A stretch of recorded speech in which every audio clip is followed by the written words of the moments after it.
আজকে আমরা আসছি জিনেমা ক্যাম্প মোহাম্মদপুরের সেই বিহারি ক্যাম্পের পাশে বোবার বিরানি নাম করা সেই ঢাকার ঐতিহ্যবাহী যা দূর দূরান্ত থেকে মানুষ এখানে আসে এই বোবার বিরিয়ানি খাওয়ার জন্য।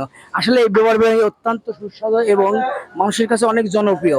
এই বিহারি ক্যাম্পের এখানে অনেক মানুষ দূর দূরান্ত থেকে আসে এই বোবার বিরিয়ানি খেতে। আচ্ছা মামা, আপনার এই দোকানটা কতদিনকার? এটা 40-42 বছর হয়ে গেছে। এই দোকানটা 42 বছর হয়ে গেছে। আপনাদের এই বিরিয়ানির রহস্যটা কি একটু জানতে পারি? রহস্যটা কম রেটে ভালো খাবার, আর খাবার সুস্বাদু মজা হয়, এই জন্য এটা এত রেট বা এই পপুলার হয়ে গেছে, ভালো হয়ে গেছে। আপনাদের প্রতিদিন কত কয় ড্যাগ খাবার সরবরাহ করেন? সব মোটামুটি প্রতিদিন আমরা 4 থেকে 5টা যায়।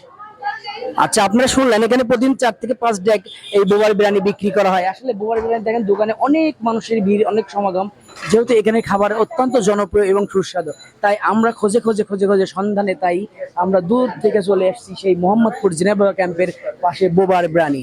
আজ আমরা এখানকার বোবার বিরিয়ানি খাবো এবং এর স্বাদ ও মান আপনাদের মাঝে তুলে ধরবো।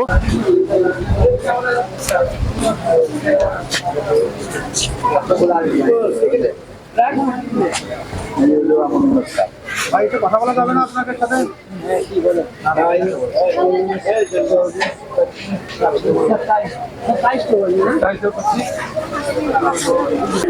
আজকে আমরা আসছি সেই মোহাম্মদপুরের বিহারি কলোনিতে।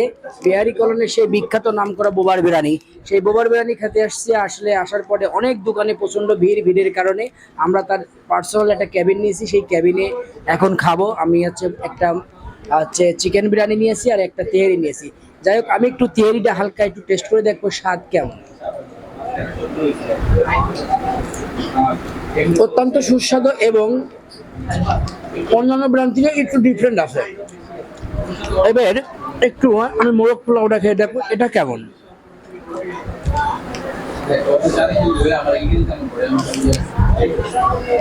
আমার কাছে দুইটাই অত্যন্ত পছন্দ হয়েছে। খাবারটা আসলে ভালো। এই মোরগ পোলাওর গ্রেভিটা সবচেয়ে বেশি সুস্বাদু লাগছে। যাই হোক, ওভারঅল সবই ভালো লাগছে। আমাদের এই ভিডিওটা দেখার পর আপনারা অবশ্যই আসবেন। ঠিকানার অ্যাড্রেস সবই আমরা বলে দিয়েছি। যাই হোক, আমাদের কাছে ভালো লাগছে, আপনাদের কাছেও ভালো লাগতে পারে। আশা করি আসবেন এই বোবার বিরিয়ানি খেতে।